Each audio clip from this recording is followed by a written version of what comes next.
ایران کے کئی سینئر جوہری سائنسدان بھی مارے گئے۔ اسرائیلی دفاعی عہدیدار کی جانب سے یہ بھی دعویٰ کیا گیا ایران کی جوہری ایجنسی کے سابق ڈائریکٹر فرید عباسی کو بھی شہید کرنے کا دعویٰ کیا گیا ہے، جبکہ القدس فورس کے سربراہ اسماعیل قانی کو بھی شہید کیے جانے کی غیر مصدقہ اطلاعات ہیں۔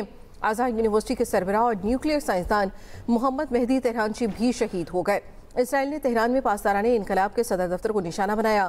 ایرانی میڈیا کے مطابق تہران کے رہائشی علاقوں پر بھی حملے کیے گئے ہیں، جس میں کئی بچے جاں بحق ہو گئے ہیں۔ ایرانی سپریم لیڈر آیت اللہ خامنئی کچھ دیر میں اسرائیل کے خلاف جنگ کا اعلان کریں گے۔ ایران نے اپنی فضائی حدود بند کر دی ہے۔ ایران نے تہران کے امام خمینی ایئرپورٹ پر تمام پروازوں کو بھی معطل کر دیا ہے۔ ایرانی ٹی وی کے مطابق تہران میں زوردار دھماکے بھی سنے گئے۔ سینئر ایرانی عہدیدار کے مطابق ایرانی فوج کے chief of staff major general Mohammad Bagheri کی شہادت کی متضاد اطلاعات ہیں۔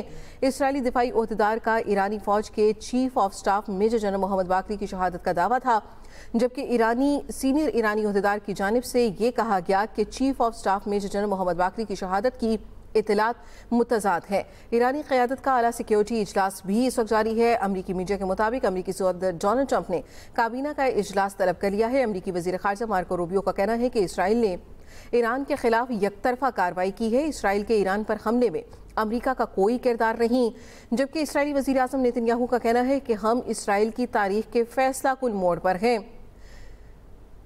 ہماری لڑائی ایرانی عوام سے نہیں، ایرانی آمریت سے ہے۔ اسرائیلی حکام نے کہا کہ آپریشن ایک روزہ نہیں، خطرہ ختم ہونے تک یہ جنگ جاری رہے گی۔ ایران کے جوابی حملے کا خدشہ ہے، جس کے باعث اسرائیل میں ہائی الرٹ کر دیا گیا ہے۔ اسرائیل میں ہنگامی حالات نافذ کر دیے گئے ہیں اور شہریوں کو بم شیلٹر کے قریب رہنے کی ہدایات بھی جاری کر دی گئی ہیں۔ اسرائیل نے ایران پر فضائی حملہ کر دیا۔ کئی اہم اہداف کو نشانہ بنانے کا اسرائیل کی جانب سے دعویٰ کیا جا رہا ہے۔ اسرائیلی فوجی عہدیدار کا کہنا ہے کہ ایران میں درجنوں اہداف کو نشانہ بنایا گیا ہے۔ اسرائیل نے ایران کے جوہری اور فوجی اہداف کو نشانہ بنایا۔ اسرائیل نے ایرانی کمانڈروں کو بھی نشانہ بنایا۔ اسرائیلی وزیر دفاع کی جانب سے کچھ بڑے دعوے کیے جا رہے ہیں۔ اسرائیل قدس نے اعلان کیا کہ اسرائیل نے ایران کے خلاف فضائی حملے کیے، جن میں ایران کے درجنوں جوہری پروگرام اور دیگر عسکری اہداف کو نشانہ بنایا، اور یہ بتایا جا رہا ہے کہ پاسداران انقلاب کے سربراہ حسین سلامی، ایرانی chief of staff general Mohammad باقری اور سینئر جوہری سائنسدان فرید عباسی کے ساتھ ساتھ محمد بہادی بھی شہید ہو گئے۔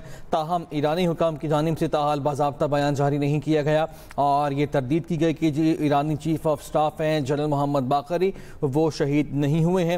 میڈیا رپورٹس کے مطابق اسرائیلی فضائیہ نے ایران کے اعلیٰ سیاسی اور فوجی حکام کے رہائشی علاقے پر حملہ کیا ہے۔ میڈیا کی جانب سے دعویٰ کیا جا رہا ہے، جبکہ اسرائیلی وزیر دفاع نے ملک میں ہنگامی حالت نافذ کرتے ہوئے کہا ہے کہ ایران کی جانب سے ممکنہ جوابی کارروائی کی توقع ہے، اس لیے سیکیورٹی الرٹ جاری کیا گیا، اور یروشلم میں شہریوں کو سائرن کی آواز سے بیدار کیا گیا، اور پیغامات بھی ان کو موصول کرائے گئے ان کے موبائل فونز پر۔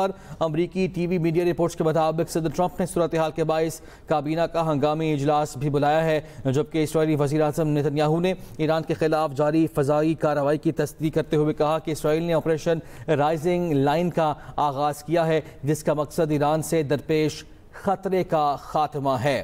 نیتن یاہو نے کہا کہ چند لمحے قبل اسرائیل نے آپریشن رائزنگ لائن کا آغاز کیا اور ایک مخصوص فوجی کارروائی ہے۔ اس کا مقصد ایران کے اس خطرے کو پیچھے دھکیلنا ہے جو اسرائیل کے وجود کے لیے خطرہ بن چکا۔ یہ آپریشن اس وقت تک جاری رہے گا جب تک یہ پھیلاؤ مکمل طور پر ختم نہیں ہو جاتا، یہ واضح کیا گیا نیتن یاہو کی جانب سے۔ اسرائیلی وزیر اعظم نے یہ بھی کہا کہ اس بات کو یقینی بنانا ہے کہ ایران کے پاس جوہری ہتھیار تو نہیں ہے۔